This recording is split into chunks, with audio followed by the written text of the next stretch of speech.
Welcome to Prose and Cons, a podcast by writers for writers, brought to you by Precipice Fiction. Precipice Fiction would like to acknowledge the people of the Eora and Durag nations as the original custodians and storytellers of the land this podcast was created on. Hello, everyone. Welcome to this special edition bonus episode of the Prose and Cons Podcast. I am your host for today's episode. I'm Ali. Joining us today, we have Matan. Hey. We have Phoenix. Hello. We have Patty. Ahoy, hoy. And we have Alex. Hiya. Almost a full house. Only James is missing.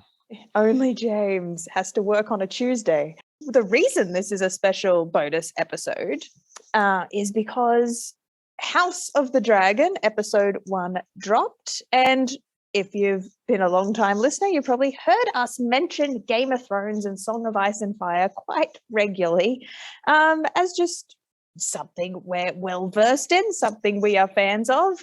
So when this was dropping, it seemed an excellent opportunity for us to fangirl about it and or tear it apart. That's what this reaction episode is for.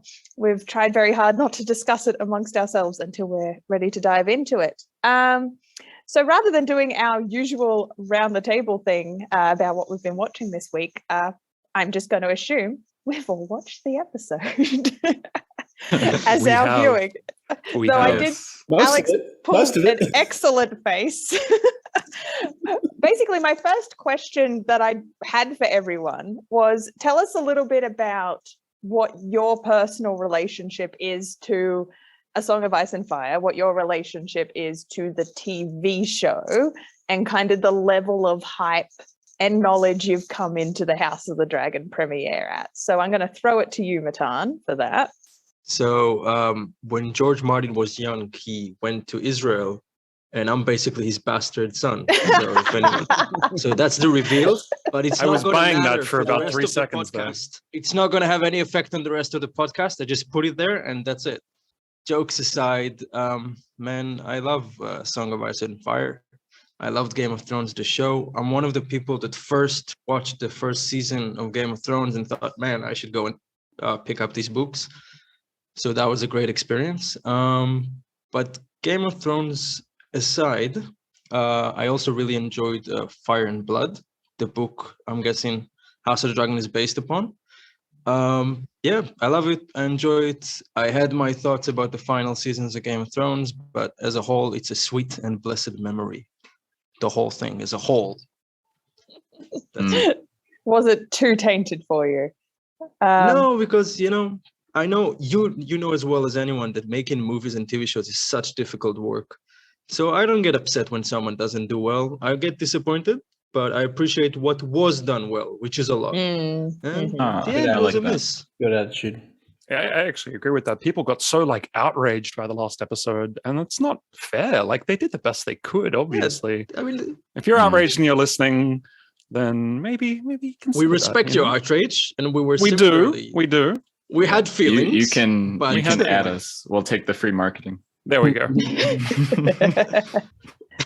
Patty, what's your relationship with the books and original series? I started watching Game of Thrones. I had a friend who was like, you have to watch this. You must watch this. And I did, and it was intriguing. I'd never seen a big budget fantasy thing before, and I'm a massive fantasy fan. And it just kept getting better and better. Until, second to last season, there was nothing not to like. Every week, it was the highlight of my week. It was the highlight of my year whenever it came out. And also, everybody was watching it. I feel because I never watched the Olympics or anything like that. So I feel for the first time, I'm in connection with everybody else in the Western world, just the world who's watching this. It was huge. I have such fond memories of the show and everything around it. It was absolutely fantastic. That's so wholesome. I love this. It gave me wholesome feelings. It was just, Game of Thrones was the shit. React to the episode. Phoenix, what's your relationship with the books and or show? So I unfortunately did not read the books, but my partner did.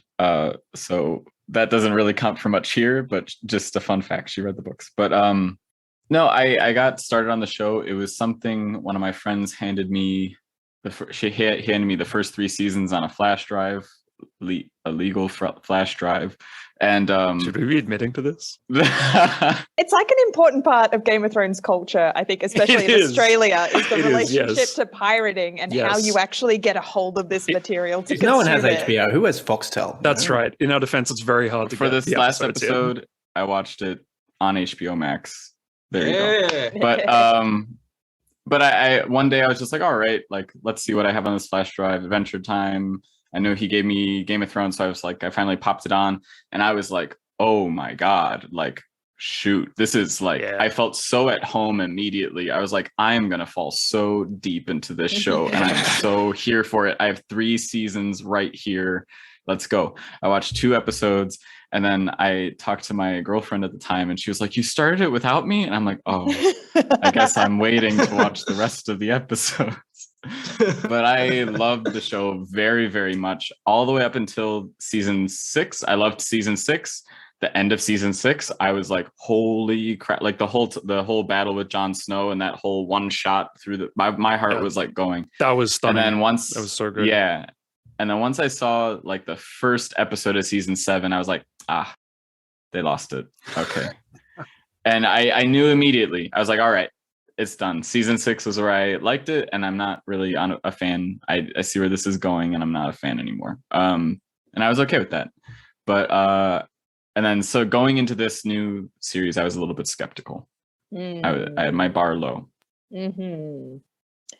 And Alex, what's your relationship to the material? Yes. So I had a friend in high school who was a theater nerd. He was very, very excited about Game of Thrones, and it came out, and I think he was raving about it for a while. At some point, I caught on to it. And full disclosure here, like of all the persons in the podcast, I probably have the least tie with epic fantasy. It's just not really my yin. I do like it. I'm conversant with it, but it's not my main go-to thing. So, but I remember watching the first season of Game of Thrones and being like, "Holy fucking shit!" Amazing. Like there's the political intrigue, and there's the romance, and there's like the So I was just I was blown away. I have a weird relationship with TV shows in which I'll watch a season, really enjoy it, and then not watch another one for like 3 years. So I actually only ever got up to about the 4th season, I think, which in retrospect I'm kind of glad about, because it sounds place like to start. You guys seen that meme of like Game of Thrones as a horse, like drawn as a horse? And the first half of it is like beautifully drawn, and the like last bit's just a little stick in it. I stopped just at the point where it stopped being really well drawn. So I don't know. But I've also listened to audiobook to the first actual book. So I am also conversant with that, and I like that a lot. I haven't gone any further through it. I fully intend to, but so that's kind of my relationship to it. Awesome. And I'll dive into. There was a reason I put my hand up to host, and why I nearly threw down when Patty suggested I don't host today. I have 2 pages of notes. I just love that comment. So cute. The notes sold it. I've been working on my notes to get my thoughts down. Basically, my love affair with Game of Thrones started in film school. So it was season 1 came out, and it was the thing. I was actually a little bit slow getting to it, because again, in Australia, if you didn't have Foxtel, you got to find other creative ways to watch it. And the moment I did start watching Game of Thrones, I'm like, this is the story I've been waiting my entire life for. Immediately then, after season 1, I needed to devour the entire book series, which I did between the gap of season 1 and season 2. So in that gap, I've read all the books, and it was kind of before I transitioned to audiobooks as the way I consume most of my material these days. So I have this genuine love affair with reading the physical material and like all the dog-eared, torn up pages of the books, like, because these books had to travel everywhere with me in their tomes, and so Ali, do you dog ear pages when you see something really cool in like the writing or the plot or something you want to come back to? Yeah. So I do the they've same just been thing. lovingly Matan, you're shaking your head. I am, because You're one of them. if you love the book, you'll remember the page number, all right? Yeah. I I'm in won't. Matan's camp here for Like sure. 40 dog pages ears. I'm for not the going week. to remember that. So my relationship with Patrick Rothfuss, Name of the Wind, I have two sets. I have the really pristine, pretty books I have not done that to, and then I have the ones that I've read to death and dog-eared the crap out of. So I actually have two different copies of I what I put did notes to on that. I actually put I notes with a wanted to pen underline on Rothfuss. shit. Yeah. You can underline. It's You can that good. underline. It's okay. It's that good. It's a book that makes you want to underline stuff. So anyway, I do have a very distinct memory of experiencing the Red Wedding in book form first. And it was like 1 a.m. in the morning where I'm just reading it. And then I'm like, I'm never going to sleep again. And my poor housemate was still awake playing like the Wii U or something. Wii, depending on what generation of console we're at, playing the Wii. And I've come out at 1 a.m. being like, I've had a moment and I'm not going to be able to explain it to you because it's spoilers, but I'm just trying to talk around what the Red Wedding has done to me emotionally and just unloading to him at like 1 a.m. in the morning on a uni night. And then I had to, 3 years later, the rest of the world had that moment. Yeah. And I got to be one of the smug assholes that's like, oh, the Red Wedding's coming up. That was my brother. I was watching the Red Wedding with my brother, and the asshole was just staring at me the whole episode, and I have no idea what the hell he wants from me. I'm like, is there something in my teeth? Like, why is he looking at me so hard? And I started to get this creepy feeling that something bad's coming, because he did the same when Ned Stark lost his head. But I had no idea like how bad it was going to be. But then I'm watching it being like adaptation choices. They've made some choices. And I love the intellectual exercise of, especially I'll say the first 4 seasons of Game of Thrones. I adore as some of the best television ever made. Just a very solid, fantastic adaptation with some very intelligent adaptation choices. And when they have made choices, you can usually you can follow the chain of thought as to how they've come to that decision. They've decided to do things differently. And I'm like, I can follow the logic and be like, I understand why you've made that creative decision. That's cool. And engaging with that exercise. After about kind of season 5 onwards, I started to see the red flags that they were doing things a little bit different. And I could no longer follow the logic as to why they were making those adaptative because choices. Disney. Was it Disney's fault yet? Well, yeah, the writers all went over to Disney. They were like, they wanted so we can go to Disney. I've heard that a lot, but I don't know. Is that actually went to true, work on or is Star that just something that everybody's I think saying? they were sick of it by then. They wanted a new job. They wanted to rush things, and then they didn't get the job Again, though, because they did such a terrible job. Do we actually know that, or is that just what everyone says about It's very popular hearsay, and it is popular hearsay. I'm yet to hear a better reason as to don't let the truth why get in the they story. screwed the pooch so badly.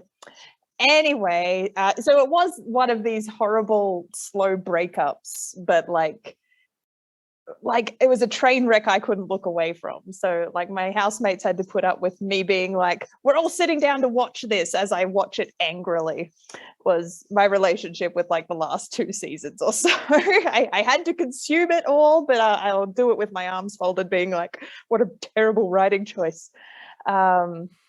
So that was essentially my relationship with it. But I've cosplayed Daenerys. I was in deep, man. I'm a deep, deep fan. And I enjoy it as the cultural phenomenon that it was.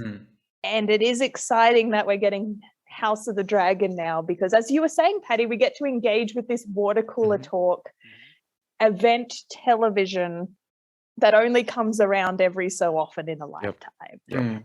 And I find that really cool. Can I just say, I'm really glad that it's, look, I don't know if it's being released differently on HBO Max, but I'm really glad that I went to binge and I was like, season 1, episode 1. Oh, that's all there is. I'm so happy with that. I love that form of consuming content. I love the forced limitation of like, no, you only get one. You only get one this week and you have to wait for the next week. I love that. I don't know And why. we're all going to Yeah, be me watching too. it at the same time. Like the world Yeah, is going to It's be great. watching it It's at the great. same time. It's just such a It's true. brilliant marketing choice too. Anyway, So it's going to be an exciting ride. Mhm. I was quietly optimistic for House of the Dragon. One, because it's a different creative team behind it. And they're living in the shadow of what happened to the end of the television show. So it's like you've got one job. And the one job's not to fuck it up. So I'm surely that creative pressure is there on the team to do well. And they know we're already seeing the stats come out that like this is like the most streamed episode, like a debut ever. Like it's already smashing records. The amount of people who did sit down to watch this thing I did not know that. is incredible. And it's just going to get. I'm very excited for whatever the next 10 weeks holds. Just in terms of like, if it is going to be another cultural phenomenon that shapes how people engage with streaming again, because streaming's in a weird place. Is streaming dying? Question mark. What's the media doing? And then House of the Dragon's here to, shake up some stats. So, what is Fire and Blood is where I wanted to start. I won't spend too much time on it because I know only Matan can really talk to this. So Fire and Blood was the book George R.R. Martin released when he should have been finishing the series. Basically, it's a fantastic prequel, I guess, is the loose word we're going to use. But it is the history of the Targaryen family. But the fun thing about Fire and Blood is that it's not written narratively. It is written as like a maester in current time. I have a really good metaphor for that. Do you know how like really popular fictional worlds have like a wiki, like Harry Potter wiki? So George basically wrote his own wiki. Of George R.R. Martin. He wrote basically, the Silmarillion. Not even the Silmarillion in my eyes. It's not even that because the Silmarillion it's got has in-world characters have written this book. Yeah. And like half the time he doesn't know what happened. He's like, maybe this happened, maybe that happened. You're like, oh, that's what do you fun. mean? What happened? This story could have been anything. This guy said they just had an orgy, okay. Yes. So basically we have this, I'm just going to say modern day Game of Thrones maester, works at Old Town, and he's collecting all these primary and secondary sources about the Targaryen family, and this is him as a historian trying to work out what happened. So it's not a definitive voice about who these characters are and what they did, because he's like, there's a jester named Mushroom who would write down all his stories about how there was nothing but orgies, and it's like, but we got to take what Mushroom wrote down with a grain of salt. There were perhaps not that many orgies. Yeah. George R.R. Martin knows probably a few. Probably a couple of orgies. Yeah. So as a reader, you kind of get to be like, well, which version do I believe? You get to engage with it the same way, being like, did that happen or did that happen? So as an adaptation choice, going to Fire and Blood and focusing in on the Dance of Dragons section, which is, it's just a section of Fire and Blood, as written material, as a show we're about to watch, these television writers have had to have made a definitive choice about what happens, which I'm kind of interested in as a creative and intellectual exercise, because Fire and Blood, George R. R. Martin gets to get away with being like, maybe this happened, maybe that happened, have some fun. I think he does a really good job, because there are a few main sources. In Fire and Blood, he does a good job of each time making one of them, and usually a different one, look like the most reliable. There's not one that is consistently the one that is really like, oh yeah, that's the guy who knows what happened. Yeah. And each time it tells you, so this guy wasn't there, but he said this. Yeah. And if maybe you usually believe one of them, and suddenly it gives you like something that doesn't feel right, it kind of keeps you on your toes, because not one of them is always lying. Even Mushroom with his crazy orgy stories, you got to think to yourself that at least half the time he's not that far from the truth, right? Right. Orgies happen. No, that George R. R. Martin is I'm about to buy this book. He's a really big history fan, right? Like even the Red Wedding is based on, I think, like something that happened between two Scottish clans. Isn't like a lot of Game of Thrones based on War of the Roses? Yes. Like if he's taking a lot of inspiration from history, and history, like you alluded to, Alex, is full of like, no one knows. This person's account says this person's account says this. Like it might not even be that Mushroom is lying. Like just Mushroom remembers the orgies because That's what he Mushroom focused on. did. By the way, Mushroom is a dwarf who is also the court jester and allegedly has participated in some of the. I'm not sure. They have to give him some. According to Mushroom. According to Mushroom. Yeah, no, I think Mushroom, of course. we have details about like the length of Mushroom's cock and things like this. So that's all in there because it's the biggest in Dragonstone or something. I mean, it sounds to me like it's kind of perfect in terms of the medium, because the nature of translating a book to a TV series, as Ali well knows, is that you have to change things for the nature of the medium. So this is basically, it would be sort of akin to them having all these options, and because I know George R.R. Martin is a creator. I'm not sure what. I literally Googled it and just looked at it and was like, yeah, he created, he's part of it. So I'm like, right, fine, it's got his stamp of approval. So he is in on it somehow. I don't know to what extent he's writing it, but essentially the writers have been given this palette, it sounds like, and then they're like, okay, you get to pick and choose, which is, as I said, the nature of screenwriting anyway. So I guess you just get to pick the most fun option, which is kind of a great thing, really. So yeah. Yes, I'm looking forward to it. For example, something I can think of that's going to come up. So again, I'm going to talk around spoilers and not actually give spoilers, but Christian Cole is introduced episode 1. Basically, he's the knight from Dawn who unseats Daemon Targaryen. And it's a little bit of an upset because it's Daemon Targaryen. He's this prestigious warlord at this point. And he gets unhorsed during the joust. So everyone's who's this knight? Christian Cole, he's going to play a really important role in what's going to come up. We don't know, and by we, I mean like people who have read the book, we don't know why a rift forms between him and Rhaenyra, sorry. I'm going to confuse those two characters. Rhaenyra, the protagonist, the princess, named Heir at the end of episode 1. A rift forms between them, and Fire and Blood never tells us why. It's like all these people from the era don't know why a rift between them forms. So as a show watcher, I'm now interested to watch the upcoming episodes and be like, how are the writers going to choose what the rift is? How are they going to what are they going to land on? Why do they have a falling out? So just small decisions like that. It's going to be very cool to watch that play out on screen. I really wish that they lent, hearing you and Matan talk about it, I really wish that I've seen one episode, so grain of salt, because who knows, maybe I'll like what they do. But I really like the idea of including that meta aspect of some person trying to collect stories of what happened. And I really wish they kind of integrated some, because that would have been a brave sort of television choice. See, I don't know that they wanted to go for brave. Like we mentioned before that they've got so much creatively writing on this. Yeah. If they did a brave choice and it didn't quite work, I think people would coming for them with torches and pitchforks. I don't know that the fan base would have. Cultural moment. I feel like taking that like meta layer of humor almost diffuses the tension of you need to get it perfect, and we're expecting a fierce, serious fantasy to kind of give it this jovial blah blah blah. Who knows? You could play a lot with that. That gives a lot of wiggle room and kind of subverts the audience a little bit.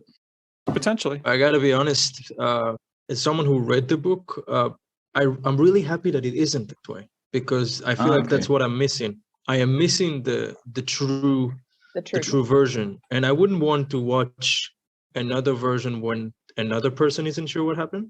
Do you know what I mean? You couldn't really do that for TV anyway. I mean, you could, but it'd be very experimental. It'd be Rashomon. I was thinking Rashomon, yes. Yeah. My small aside was just going to be about Mushroom again, in that George likes the jesters to be the ultimate voice of wisdom, weirdly enough. He does. So it's like when everyone else has a political agenda about what they write down, it's like the true prophecy or the truth of the matter will ultimately come out of the jester. It reminds me of Tom Bombadil in Tolkien, right? Bombadil was like, ha hoo hee hoo hoo, but he's also like the most powerful being in the universe. Yeah, the divine fool archetype. It's a Shakespearean trope. I think it's older, but yeah. It's... And being like, hey, some shit's going to go down, but you won't listen to me because I'm...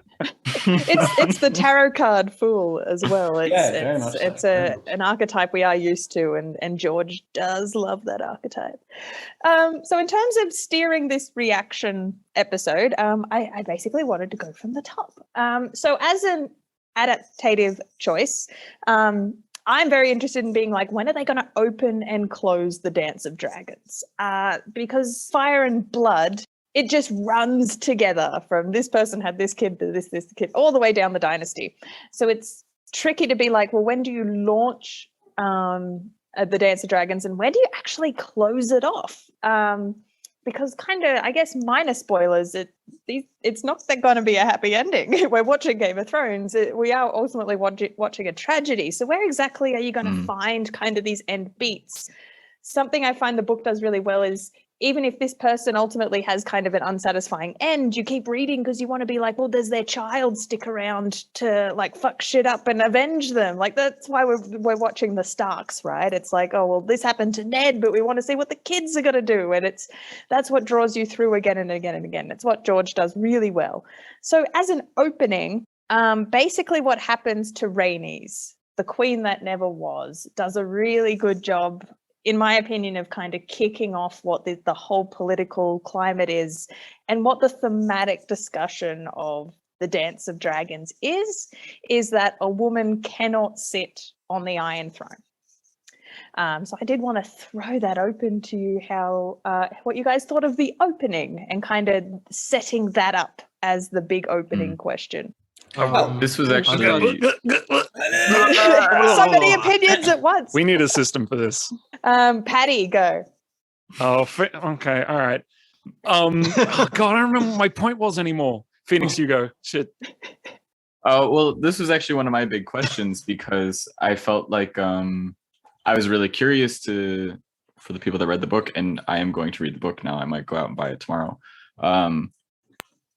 I really wanted to see if they had the same tone of like, because to me it felt like the show went really hard into here women aren't given a free go and we're very clearly not supporting this. And to me it felt like the TV directors trying to just appease audiences because it's a very easy way to get people on your side by, I felt that. Obviously it's the political stream that, all of us are here for. So it's like, we'll also show this because it's an easy plot to, one would assume and hope, but it's an easy plot to win people over on. So I was wondering if that was just the TV directors or if that was in the book as well and actually baked into the plot.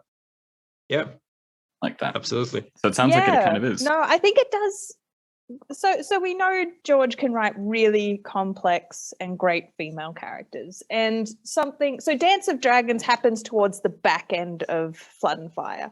So we get an excellent showing of fantastic female characters for the start across the whole dynasty, but just none, they've all been the queens, they've all been the consort, they've all been around. That's a weird way to phrase it. Around the main kind of seat of power, I guess. And so Dance of Dragons is where that finally culminates, I feel like, finally challenging that question. So it feels earned. It feels earned that Dance of Dragons is the crux of like, well, due to the succession and, inbred Targaryens struggling to have babies, it's hard when you're that inbred. We've only got female heirs. Can we put a woman on the throne and kind of the war that's got to follow from this? Did you feel the same way, Matan, that this question and theme does feel earned by the time we get to Dance of Dragons? I gotta be honest, I do feel it is. I feel like they touch it really well. And I'm just gonna pretend for a second that I just watched the episode. And in that terms, as an opening scene, I thought it was great because it set the stakes. It introduced the key players, at least a lot of them, not all of them. And I really like the little touches in their expressions, the settings. Like, I couldn't actually say this is the bad guy, this is the good guy. I saw a family. I saw winners and losers. Even one of my favorite things is watching Viserys react to being named king. His reaction when he is knows like he's the lesser as well. Yeah, and it's like a man who won a trial. It's not a man who won a kingdom. And I just loved it because it felt so real. and it paints the character. And the other side, you got Corys Valerian and his wife, the queen that never was, and their reaction is also human. And I thought that was a good way to start, because they even said so. I think the writer, this is a family drama, and it does feel almost like a bunch of kids sitting in a lawyer talking about inheritance, who's going to get the flat, right? Yeah. And like, okay, so your sister-in-law looks at you like, yeah, okay, you got the flat, let's move on with our lives. And that's touch I really liked about the opening scene. I see what you're saying, Phoenix, though, that without this context, that this is kind of the culmination of this thematic, that it might feel like pandering to a modern audience, that it's like, cool, this whole plot is going to be just about, women in power. I can appreciate that, how you can, coming in cold, you might feel that. It's nice to hear that that's not exactly what's going on, and it sounds like it's deeper laced in with the plot than what I had initially thought. I felt like it was. That's very cool. Can I jump in there just on a slightly related issue? I might be jumping ahead a little bit, but something I saw recently on TikTok, where, as you guys know, I've been spending a lot of time, is someone brought up the idea that there's not a lot of women in sort of high fantasy, epic fantasy these days that are portrayed as I'm trying to think of how to phrase it, like not battle ready, let's say. Like, there are very few female protagonists I can think of that are like not Joan of Arc sort of vibes. Like, one that I can think of is actually Sansa Stark, which I think has done really well, and her journey has done very well. But one thing I noticed about was it Rhaenys? I'm struggling. The protagonist, the young one? Protagonist, yeah. Rhaenyra. Yeah. Like, one thing I did click on was the mum being like, our battlefield is the bedroom, is the marital bed, and she's like, but I want to be a warrior. And I was kind of like, that's a pretty easy hook to bite on, like an easy dichotomy. Yeah, it felt like, look, I don't know where that's going to go, but it did feel pretty like, okay, all right. I felt like we know this story before. Now that might be taken in an interesting direction, but just pertaining to the discussion that we were just having there, it did feel like an easy hook to bite on there. Did anyone else feel that at all? Or? I did. I kept comparing it to, in my mind, I actually, and this isn't like fully fair, but I guess, I don't know, I kept comparing it to Game of Thrones episode 1, just less from like a story comparison and more from like I guess a direction, a way to take things, a way to set a stage, a way to set a story. So it was like, to me, it's like, if you look at this new show and kind of look at it as though you're reading a sacred text, where you're kind of where the premise is, all right, let's say everything here is true and needs to be taken as truth, then you can find reason within it, and you can find, like, you can agree with things. And that's kind of the sacred text practice, is like, if you look at it and you just assume that it's all intentional, then it's like, okay, I can find why it works, then that's fine. But if you look at it from a pure, like, the directors could have made anything, was it a good choice? And obviously they're bound because it's based off of a book, so they can't do anything. But to me, it felt a little like I was being explained to a lot, and that was that was something that turned me off. There was a lot of talking. And that was a red flag for me. See, yeah, Patty. Yeah, I didn't feel the pandering sense, and I get why you could say that, and I suppose I get why that might be a reaction. But to me, it's such an interesting moment in history where there isn't a male heir. There is a perfectly acceptable female heir. The female heir is actually the better option, and I see that as like a totally believable point of tension. It definitely, I mean, I don't have any historical examples, but it absolutely would have happened in history, where you've got a faction saying like, but she would be a much better ruler than this guy, and she's got a better claim. And then there would be another faction saying, no, you can't, she's a woman. So that didn't personally strike me as like artificially tacked on to suit the current political climate. That struck me as like, this is genuinely a really, really interesting place historically to explore tension. And I hope they lean into that more, actually, personally. I think the theme's good, but I agree that the dialogue in the particular scene with the mother was just clunky. Yeah, like it could have been done a bit Yeah, better. I didn't feel that either, to be I honest. felt it was very nice. I didn't mind. I got to join with Patty on this. Maybe it was me glowing from the soundtrack of Game of Thrones in my ears. How good was the soundtrack? Just Yeah. as an I was like, aside. oh, All of the fuck sound yeah. design was actually like spot on. It was And just all the small was- callbacks, Yeah. the Yep. motifs. I was trying to pay a lot of attention to dialogue because unlike Game of Thrones, they didn't have a lot of George R.R. Martin dialogue to use, right? There's barely dialogue. Correct. in Fire and Blood. Yeah. And I kept waiting. So first of all, I recognized a lot of the lines because they used a lot of the lines, especially with Viserys, and Daemon, lines that were in Fire and Blood, but they had to make so much of it by themselves. So I was paying extra attention. So sorry, Matan. Is there actual dialogue in Fire and Blood? There is, but it's scarce. Think of the Bible, okay? Right, There will be moments when and David has said to God why but not much of it. This was an important moment, so people remembered what that important figure said at that time. Right, but we don't have the quoting. natural dialogue in private moments unless They have Mushroom was eavesdropping on them. And we have to take Mushroom's word for it. Yeah. And actually, I don't know if the dialogue, thinking about it, was as good as the dialogue in the first episode of Game of Thrones. And I guess that's because they don't have George R.R. Martin's incredible writing. Maybe that'll change. I don't think the dialogue was bad, but I thought it was you don't have those okay. lines I that thought are it like, was okay. wow, that's Yeah. a line. And if there is a zinger, it's probably this very sparse Yes. pickings we have from Fire and Blood. Yeah. While we have the mom thing going, I'd love to know what you guys, especially you, Ali, what do you think about the bird scene? I'm going to circle around to that. I've Okay, kind of got okay. an I'll order leave you to it. because that's kind of that's a big centerpiece. Yeah. But just before we move on to from the betrayal of Rhaenyra, I'm going to stumble over that every time. So what I kind of love about her character and what I'm really excited for how she's going to be portrayed. And again, this idea that during the adaptation, you've got screenwriters and an actor who's going to make the definitive choice of who this person was. I think what makes Rhaenyra a very interesting and tragic character in Fire and Blood, and a great choice for protagonist, is the way Flood and I keep going to mess that up as well. Fire and Blood is told it's through 4 different male lenses. Very purposefully, she's only portrayed through, here are the 4 people who wrote primary sources at the time, and here's now the male historian drawing conclusions on her.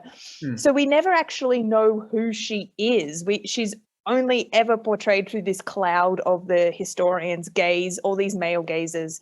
And as a fun fact, I was just reading her wiki, and these are what she's kind of known as through history. She's initially known as the Realm's Delight. And I'm pretty sure they threw that into episode 1. I do recall hearing that, where someone's like, oh, there's Rhaenyra, the princess, the Realm's Delight.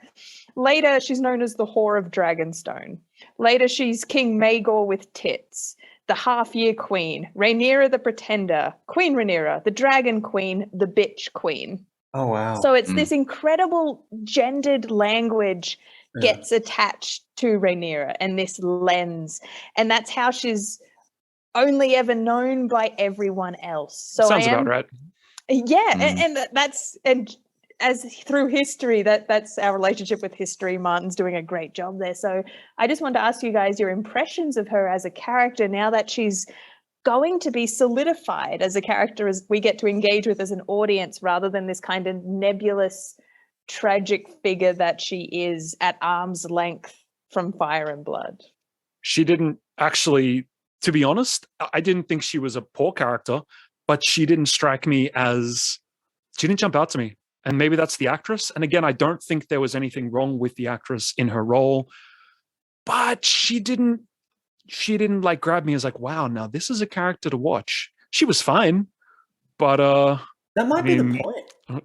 Yeah, no, I think I so. don't know if she's going to be the main character. If you think about Sansa in episode 1 of Game of Thrones, no, even Sansa, like, I don't know, she had something to maybe go like, well, that's an interesting character. Everybody hated her. Yeah, that's true. You hated Sansa in episode. Well, maybe. To be honest, I thought every actor was kind of overshadowed by Matt Smith, frankly.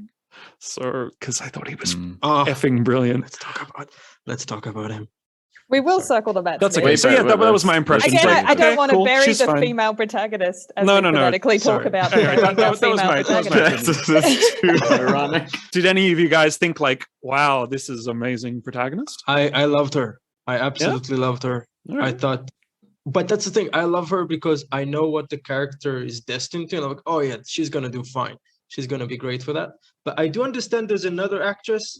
Is that right? For the We're adult about to get a here? time skip Mm. for What? episode 2. Are we gonna She's keep get- this one? she's- Cause No, they get her and Ah. Alicent are about to get recast. Because I really like it. It's interesting. That's a. Yeah, that, I liked the casting a lot. Like I thought they got someone. I like the look of the person. I like it wasn't. I don't know. She has really interesting like facial features and stuff, and I was like, oh, like Yeah. I like this person. Like she feels like a different textured person that they got. Yeah, so I like the casting. Same as Patty, she didn't like jump out to me. If anything, I was like, she seems really cool, and I'm kind of in a way a little bit jealous of her just because I think she's cool. And you want to be riding but a as a dragon. result, I didn't feel like I needed to really like follow her. I'm like, she felt like the cool kid. Like anytime she came in, I was just like, oh, you're fine. Like you're cool. Like everyone, you're just the Patty, cool person. Like everyone likes you. I kind of agree with you, Patty. I found her a little underwhelming. But it is my intuition that that's almost the point of her character, is that she's sort of at this point almost like a dark horse that we're like, oh yeah, she's a protagonist, whatever. And I think the fact that she is remarkable now will lend a lot to her journey. Now, I don't know how good the actress is. I didn't really get a sense of what she can do or what she can't do. It seemed like it was all pretty underplayed. Again, the dialogue I think could have been workshopped a little more.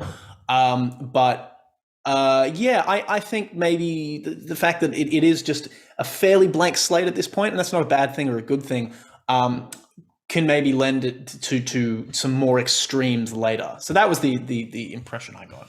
Yeah, that's what I'm excited for. I think she's meant to be quite young in the book. Like, and we're talking like 7 years old. They've made her Thank God. 16-ish is what we saw in episode 1. So they've had classic YA protagonist age. Yeah, we are that's then going Martin. to get. Yes, Martin writes them very young. So sometimes he writes a scene and he described this romantic, like, for lack of a better word, shagging, and then you flip back a few pages. Wasn't she like 11? And okay, Different times, All right, man. I guess. Different times. He- Everyone but he Juliet, wrote it- she's okay. 13, man. But like princesses were like married off at 8 and stuff. It's spooky. You know, it's not historically. God. I know I keep coming back to history, but like that's what happened. It was a brutal time, and it was a different time, and yeah. So anytime that Martin does something like that, I'm like, yeah, okay, I buy that. All right. I mean, we forgave him for the incest, so we might as well That happened as well. let him get away with This is everything all. else. This is all historically shit that happened, man. Yeah, he just like, you know, he does something and like people get outraged, and then he's just like, just read the text. Like it's all Just holding up the mirror, man. Yeah, exactly. You know, kind of is. I find it refreshing, to be honest, when he does some really shocking stuff, because like, yeah, that is real. And I don't know why we shy away. Well, I do know why we shy away from that. But. So I will move the topic on, but I am very excited for her arc, because it is going to be this excellent story that we have seen with Daenerys, that we have seen with Sansa Stark. It's kind of the innocent girl, I suppose, and what the world is about to do to her, and then what the character has to become to survive it. Like, it's classic Game of Thrones. We know that trajectory, and we're excited to see it. And if you do Google like fan art of Rhaenyra, it's very interesting, because she's not that typical warrior dragon queen that dialogue kind of hinted at. Kind of like later in life, she, like, her detractors like similar to today's celebrity culture, like she gets called frumpy and like she's the frumpy queen, and that people are like, that's not a sexy dragon rider warrior type. And again, she never quite fits the mold of what she's meant to be and supposed to be, and that's kind of refreshing. And I'm interested to see how they lean into that. They probably won't. I think they'll make her or a do sex they symbol still throughout. need their sexy Targaryen? I in a think they blonde will, wig? unfortunately. Yeah. I would love it if they had a frumpy female lead, but I don't think that's going to happen. That's not how TV works. I have to say, I think that George R.R. Martin is the master of appropriate diversification. Like he'll do it in a way that doesn't feel phoned in, doesn't feel inserted. It just feels natural. The way he will depict characters just all across the diversity spectrum. I just think it's a masterclass. All right. So moving the conversation on to Matt Smith. Was he in that? What? What have they done? Gotcha. What have they done to my doctor? No, I'm so happy with him. What do you mean? I'm I so thought he happy was- with this guy. Yeah, I thought he was fantastic. I was terrified when they cast him. I was not toxic Right? about it. I was like, oh, it's gonna suck. I was like, what? No. Okay, if you say so. I want to have the two-part reaction here where Matan and I kind of talk about Daemon Targaryen, and then the three reactions of how you just came at him blank in this episode 1. Because I was similar, where it's kind of, so Daemon Targaryen, he's meant to be a warlord. Everyone keeps whispering he's the second Maegor. He's meant to be this terrifying, battle-hardened character, and then we get told that he's going to be played by Matt Smith. So what is your reaction when you hear that, Matan? I just want to explain the timeline, because I knew Matt Smith is on the show because I only recently read Fire and Blood. I just didn't know what character he is, and then I go on IMDb. I'm like, oh, I wonder who Matt Smith is. Damon? Damon? I didn't get it live like everybody else got it, because obviously I knew he's on the show when I got the book. I just had no idea. Like, okay, I guess he's gonna do one of the Valerians or something. But no, he's Daemon Targaryen, and he kicks ass. I loved him as the Doctor Who. I thought was incredible. He was adorable. And except when he was sometimes scary as the Doctor. He could also turn on Scary Doctor every now and again. Yeah. Yeah. And apparently he It's a was on little hint of Morbius, that. but I didn't watch that. So without the context of who Daemon Targaryen is meant to be, how did you guys come in fresh at watching Matt Smith walk around in a blonde wig? I mean, I was pretty fresh coming out of seeing him in The Crown playing Prince Philip. Yes. I was like, yeah, okay. Yeah, I get him as the authoritarian again. Yeah, I'm not going to say he like acted circles around everyone else on the screen, but really there's no one that was like, well, No. yeah. The first Game he of had Thrones, so we many were great moments. He did. We were so spoiled for amazing actors in the first Game of Thrones.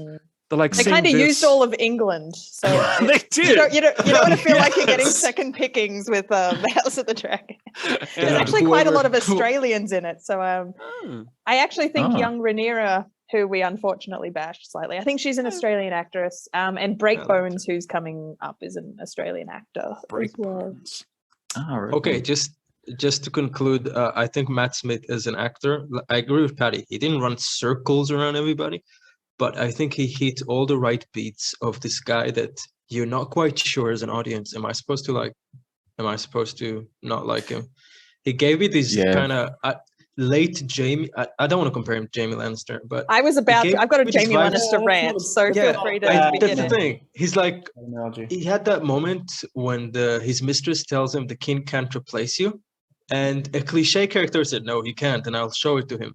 But instead, he just lets her hug him. And he thinks about it and he listens to her, and to me that is such a great character moment because it's just the opposite of what you'd expect. And even when he kind of schemes, he never makes any sign like, oh, I want to kill my brother. He never says that. He never gives that vibe, at least in the first episode. He's like, I love my brother. I want to be his hand. I want him to be his hair. I don't want to replace my brother. I want to help him. Maybe you don't believe him, but I really like that vibe as a character because it makes him harder to read, harder to like or dislike. But yes, that's it. A more believable villain as well, right? He's not just like he's got is some he the villain? I mean, he cut a lot of people's hands off on the first step. I'm going to put my cards on yes, but you're right. We should wait. I did like him a lot, and for that reason of like, you know, he's the one that like pops the or like I don't know what to say here, but breaks the seal on the Game of Thrones violence in this one. It's like, all right, when's it coming? And here's the scene for this guy. A lot of violence in your face. It's Game of Thrones. Look at these severed limbs. And then that's what I got from that scene. And then I was really happy with how that went from there, because it felt like a lot of here's violence, and then it got really like he got really interesting and was like I did really love when he was talking to his brother at the end. He's like, why won't you make me hand? I would protect you. And when he said that, I was like, ooh, I think he would actually like really save the king from his court. Like he would really hold him or kill him. And I don't think he would have. I think he would have filled that role really, and just really wanted to show that he could stand up and help his brothers stand up. I think he would have protected the king by killing the court, but we'll see. That's what I meant. Like, and that could have been it. But I love those characters. Yeah. They love someone and the rest are dead. Like this abusive relationship. Yeah, I'm making your family hate you for you because I love you. Yeah, I thought Matt Smith was. I've loved him ever since he played the Doctor. I just saw that and I was like, wow. But first I saw him and I was like, wow, that's a really interesting face. I really like looking at that face. Handsome in a weird way to watch act.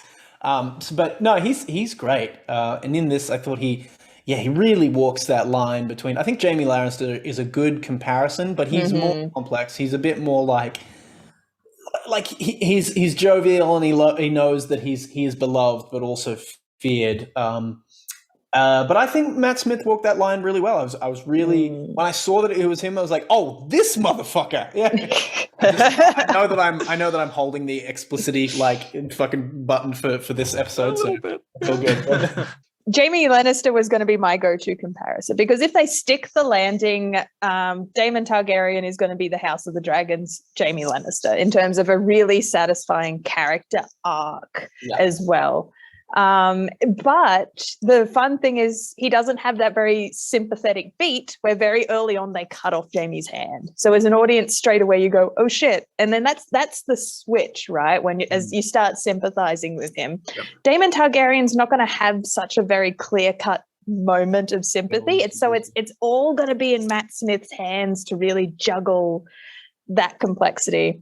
So I'm very excited for Daemon Targaryen to be best pony of this season. And best pony, that's like a MLP reference. Anyway, MLP? MLP? Yeah. What language are we speaking right MLP. now? That's a My Little Pony reference? It is. Okay. All right. That's why we used MLP. I went instead deep of saying in My a Little different Pony. fandom for a second. So I think a good scene that really will demonstrate Daemon Targaryen's character here is the king for a day. And so when he kind of gets up to speak in the whorehouse, you don't actually hear him say those words. And therefore there's room to interpret that he didn't actually say that. I would say go back and watch the scene where the king confronts him again. Yeah, I love that. Because he's like, did you say that? And Daemon sits there for a moment, kind of knowing Otto Hightower potentially just made this shit up to make Daemon look bad. I think there's room for interpretation that Daemon didn't actually say that at all in the whorehouse. But rather than be like, I didn't say that, brother. He's not going to defend himself. He's not going to waste that energy. That. He's just like, look, there's people grieve in their own way. He sidesteps it because he knows Otto Hightower's a dick. I think he actually calls him a cunt in that scene. So Damon's very clear about, he's like, this is Otto Hightower in your ear being a shit. Is Otto Hightower a dick? He is, in my opinion. He sent his daughter in her mother's dresses. So they're playing, the king. Was that meant to be a sexual thing? Oh, yeah. It was. Oh, wear your mother's dresses? Very implied. Definitely. Visit the king with a book? That was definitely. That's like the right. Okay, that's Netflix interesting. of chill. So they're playing silly buggers with who the true villain's going to be, right? Because Daemon is so overtly like, he cut off all those people's things. While Otto gets to be like sensible, but it's like there's going to be a fun switcheroo coming, and I'm very looking forward to it. But yeah, basically, and also Daemon's introduction is the very sweet scene with Rhaenyra right before that really violent scene. So I love how that kind of goes boom, boom. Well, and you get that contrast. He's on the throne. He's presented on the... Yeah. Yeah, exactly. you can't overlook that. He's That sitting is- on the Iron Throne. He's sitting on his brother's throne. That's a Yeah. Scar move. Scar move. Yes, Ah, yes, yeah. it is. It's a very good catch, Matan. Good catch. Though if you were to ask me who's the most loyal Targaryen of the entire cast, I would vote for David. Like when he says he would protect someone, he's not lying. He's not a liar. He cares He will about the protect the family. shit out of him. But he is a If- brutal despot. So, If you want to be balancing protected, you want David in your corner. Holy shit. Mm. Anyway, I don't want to get into spoiler territory, but I think just keep your eyes on him because he's going to be so complex. And I'm very glad he's in Matt Smith's hands to handle that complexity. Because if you just cast anyone who is like a huge warlord archetype, I don't know, it would be you'd struggle to read into all these small things he needs to do as a character. I really like Matt Smith's aesthetic reflecting that arc, because Matt Smith isn't, he almost like, he feels like mongoosey, like snaky. He's like slender and like sharp in the eyes. Like he's really like, it's in his eyes. That's where his warlord is. And it's like an animal cunning. And his eyes and his nose, that Matt's, and his chin. Nose. I really thought for the first few scenes with him, I actually thought, because my mom's like, oh, that's Matt Smith. I'm like, oh, whoa, it's Matt Smith with like a nose prosthetic, or like, I really thought they did something to his nose, but then I was like, oh no, that's just his nose. It's a beautiful nose. Matt Smith, if you're listening, it's a beautiful nose. Lovely nose. Matan, before, we might have to lose you soon. I was going to ask you your reaction, because you brought up the amazing intercut kind of birthing jousting scene. Did you have any thoughts? Amazing. Amazing isn't the word I'd use. So I was watching the episode on the bus on the way to work, and what a the way bus to was consume full. it. Yeah, the bus was full. I had no choice because I work crazy. You hours. must have But known the bus was that Game of Thrones would have some no. really Look, I knew shocking the scene is stuff, coming. right? I knew the scene is coming, and I'm watching, and I'm making the most tortured faces on the bus while I'm watching. I'm literally turning the screen towards the window, so I'm only half watching it. Maybe it's me being a weak male, but I just cannot. I cannot, like, okay, one day I'm gonna have to be in that room and have my fingers crushed. But I just saw that, and I'm like, oh God, are they gonna please cut away? Please cut away, please cut away. I mean, don't literally cut away, just cut away from the scene. And I don't know. Let's put my reaction aside from it. As for a more objective way, let's look at that scene. They really literally tried to hit the nail on the head, right? This is her battlefield. And we can laugh about it. We can say it's kind of cliche, but it's true. Women just did not survive these pregnancies, and her fear is very real when she's pregnant. And her saying to him, "I don't want to do this again," is not because she's spoiled. It's because this woman realized every time she's pregnant, it's a coin flip. Is she gonna come back from it? And if you read Fire and Blood, like half of the female deaths is during childbirth, and a lot of them die in childbirth. Like, I'm guessing George R.R. Martin did his research. Fun fact, the numbers actually, are just it's about 1 in 100, I think, historically, which is still very high. No. You're free to look that up, but I believe it's 1 in 100. I just listened to a podcast episode on childbirth and what are the women that called it? Anyway, I'm derailing this, but it's still a lot of people. But I think there's an understanding that it's higher than it is. Anyway, okay, but yeah, as a scene of merit, they kind of showed the battlefield on both sides. I found the birth like 100 times harder to watch than the actual people getting slaughtered. Totally. But that's just me. On that note, there's an excellent scene where they're doing like the blood and gore of the guy's head getting smashed in during kind of like the fight of satisfaction after the joust. And you watch that and you're desensitized and you're like, there's some Game of Thrones blood and gore of a cracked skull. And then it cuts to, I think it's Alicent is picking her nails. And everyone goes, I remember that.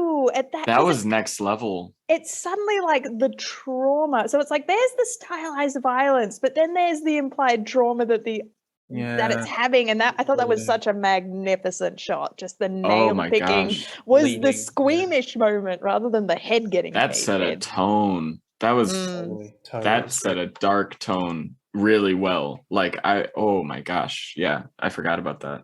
Any other thoughts? I'm just gonna say before I have to dip, unfortunately.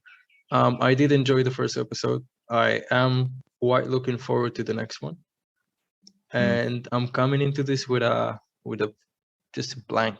I'm trying to not have any previous feelings, thoughts. Like Ali said, it is a different team, and I think they do deserve us to give it a fair shot. That's it. Excellent.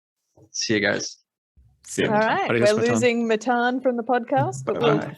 With regards to the, I'd like to talk about the king. I'm sorry, I'm really bad with the names. What's the king's name? Like it was Viserys, right? Yeah, it's Viserys. Viserys. Yeah, I really liked his portrayal, just as this sort of almost scholar king. Like as we've discussed at the beginning, when the coronation with the I'm trying to think, when he was named heir, essentially, he had just had this very accepting sort of nature when he did it. But I think the thing that really brought it home to me was when Alicent goes into his chambers and you see that he's just got a big friggin' set of miniatures. He's just a big nerd. Like, and I just thought that was so sweet. It was like a guy with a train set.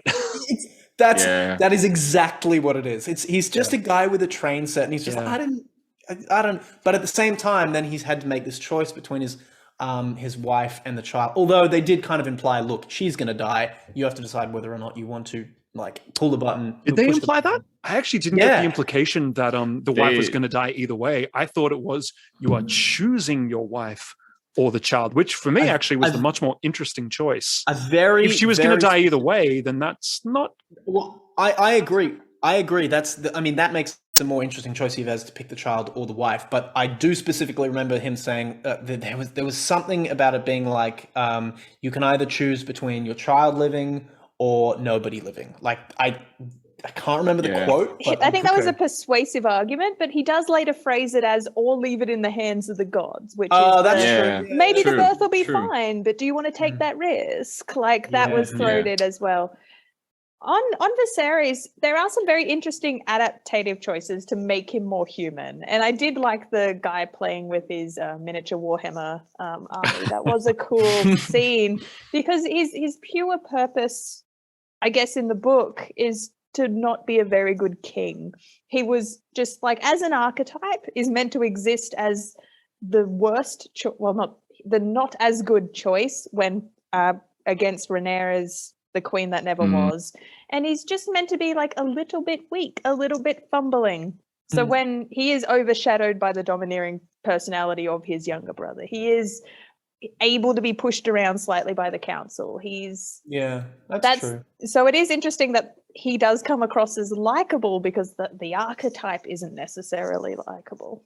Yeah, he definitely seemed likable to me. He seemed like a normal man doing the best that he could with what he'd been given. That's the impression that I got. You know, at first I was actually a little disappointed by the character choice just because he didn't have that amazing gravitas. But as the episode wore on and I got to see who he was meant to be, and actually since this conversation, I'm thinking that, lack of gravitas is kind of the point.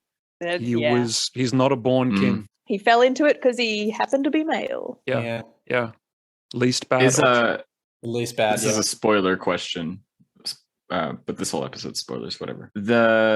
So the decision at the end that the king makes to name Rhaenyra the heir, which that was a really cool moment for me. I'm like, ooh, we're like flipping the script. Like the king is just saying, fuck it, we're doing it. Like you're the heir. Like I'm just doing it.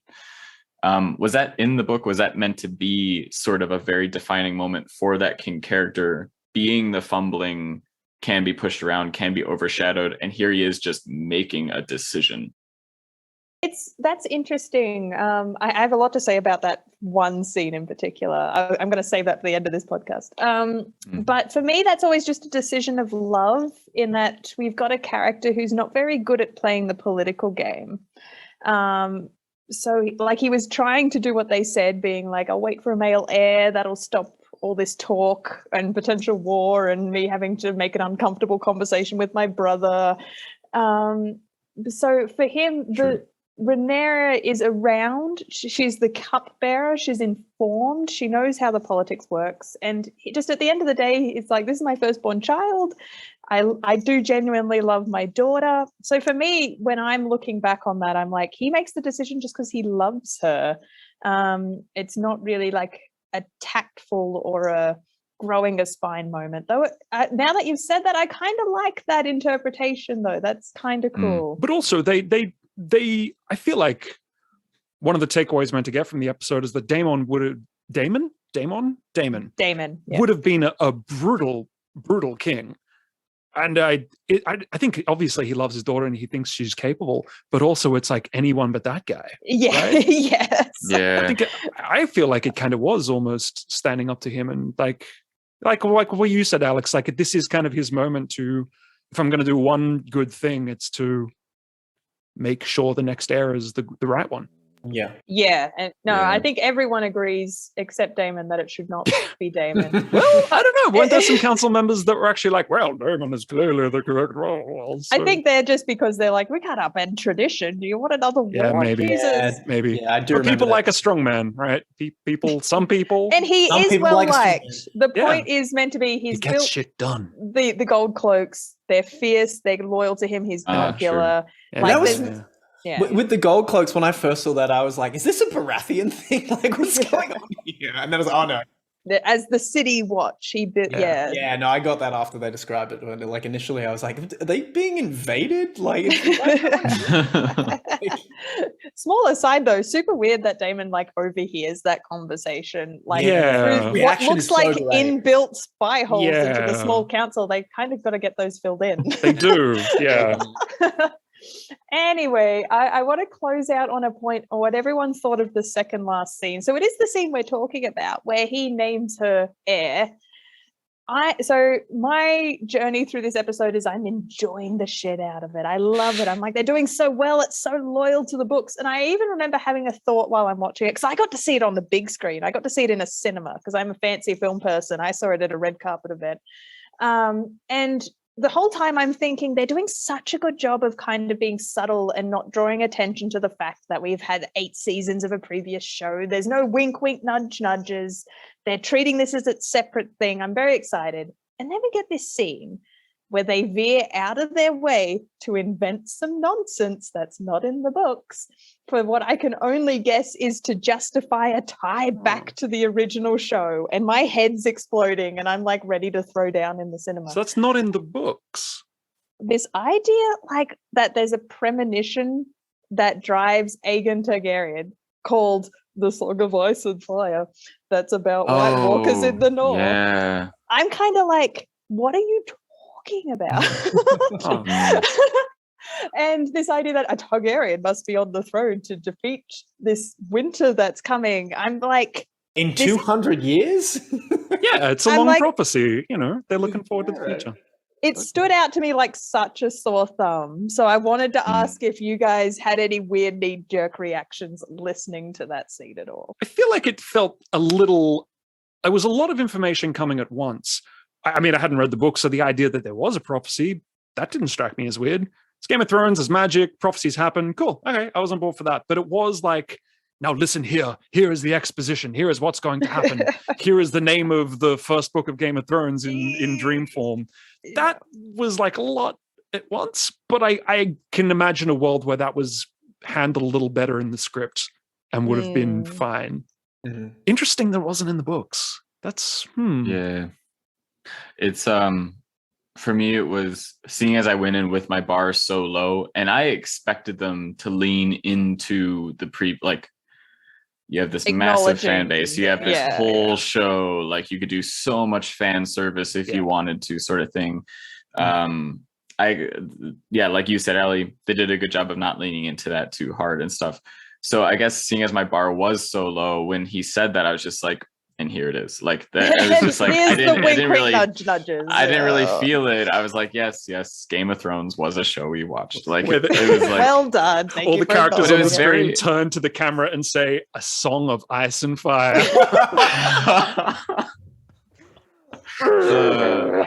Yeah. it was very it's like in The Hobbit, when they're like, they're talking to Legolas, and he's like, I've just heard tell of a ranger and blah blah blah that you should really check out. And it's just like, just so we can put the name Aragorn in the audience's heads, just so they could have that. I was watching it with my girlfriend, and one of the things she said at the beginning is, I don't remember anything about Game of Thrones. Like, I'm really hoping there's not going to be too many callbacks and things. And they walked a really, really excellent rope. You're nodding away here, Ali, between enough subtle tiebacks and like little Easter eggs and things where you go like, oh, okay, there's a Baratheon there. And actually just like telling a new story that you don't really need. You don't have to have watched Game of Thrones to enjoy this. It was good. It was well done. Yeah, no, I thought I was so happy with how subtle they were with that until this final scene. Yeah. And it's just for me, like the idea that if the Targaryens say this prophecy did exist, like it just would have changed history. And I feel like the point of the original series is the Starks are the only one taking the threat seriously and everyone else doesn't give a shit. If the Targaryens had a premonition that was driving their motive to even be in Westeros in the first place, to unite people against this threat, like if that was knowledge, why is it a secret? Did he they would have been more invested in the 8 generations wall. later too, like this is not going to happen soon. Why don't they take every winter as a threat? Like anyway, the logic falls down very, very quickly for me. I can buy that it's a secret. I can buy that that's the kind of thing you'd want to keep that. Like, you don't want to tell people that like, oh, in 200 years the world's going to end.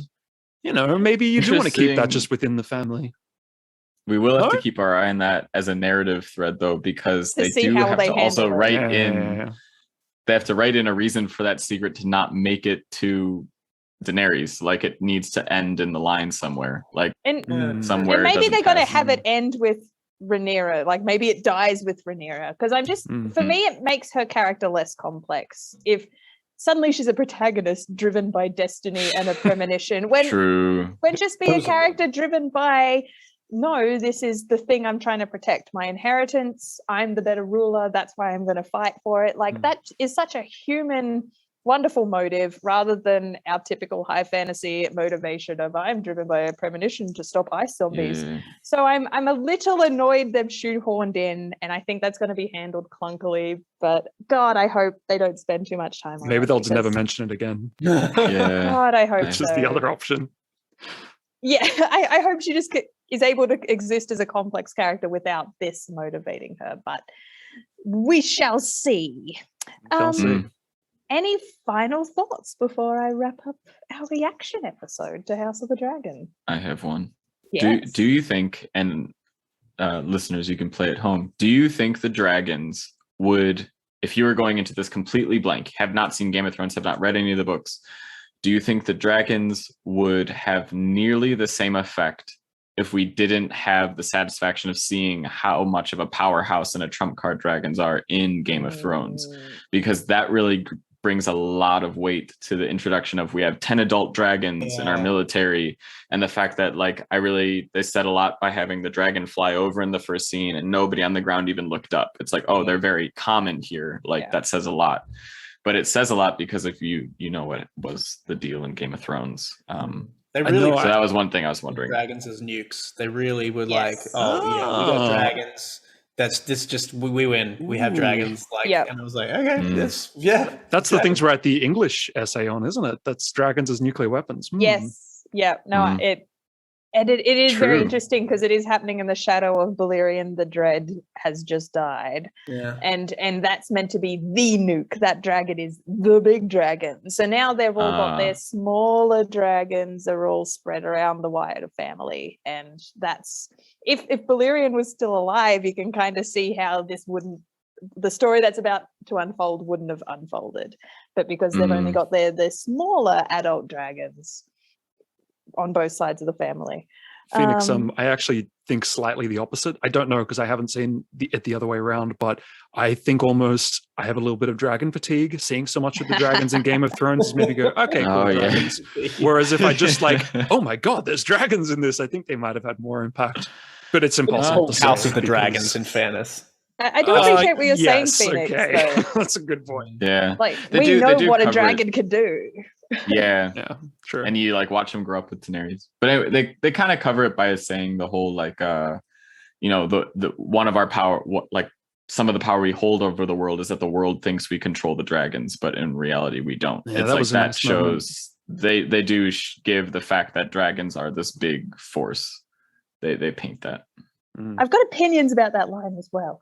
I'll keep it brief, but the idea, like, I feel like they spoke the subtext with that line. The subtext should be, if another family had the dragons, like the Targaryens are just like human personalities, but they're in charge because they happen to control them. But I don't know, as a book reader, I feel like it's really important that the Targaryens are actually a little bit magic. They do have the magic in their bloodline that only they're the only ones who can be dragon riders, and even then only some Targaryens are worthy enough to ride dragons.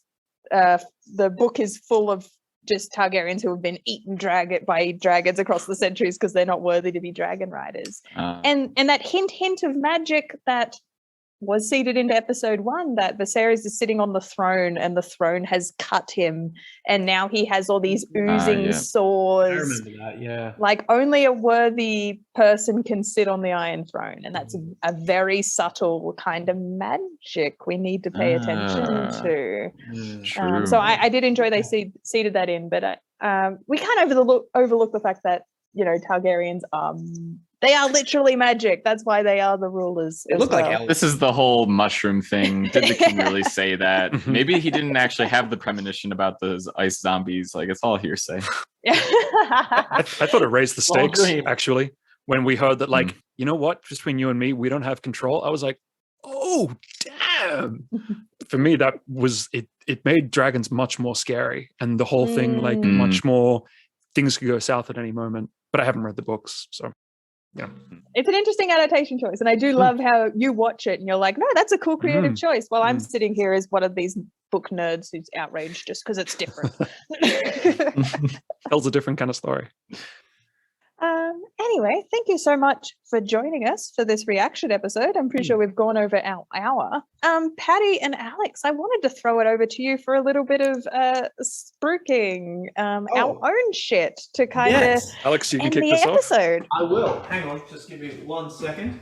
I think I brought it up. No, I might not have, because I don't think I've been on a podcast since, but I just put out this book. It's called Golden Hour, and it is a collection of short stories. It's quite small. It's about 20,000 words, which equals about like 80 pages or something.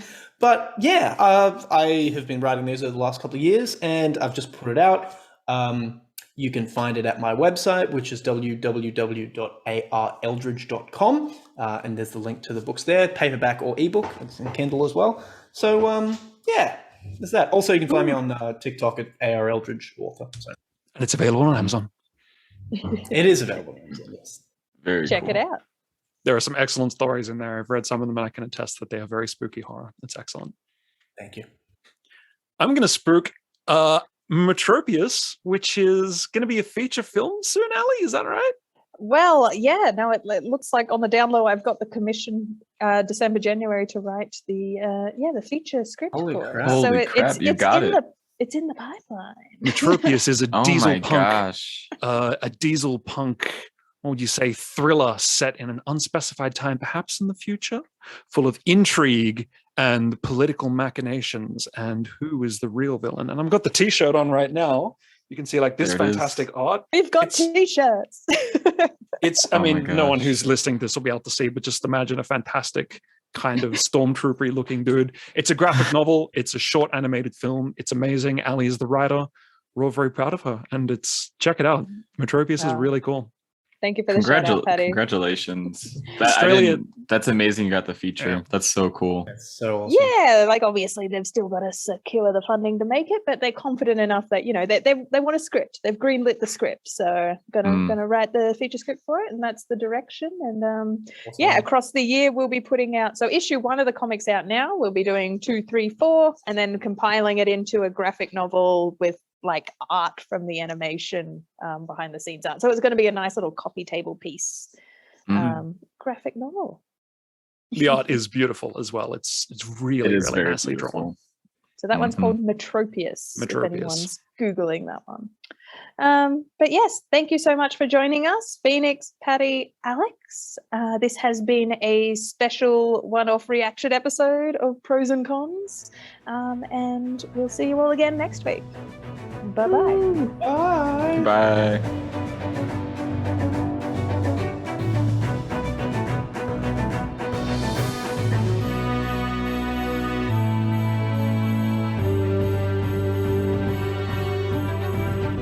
You're listening to Pros and Cons, the Precipice Fiction podcast.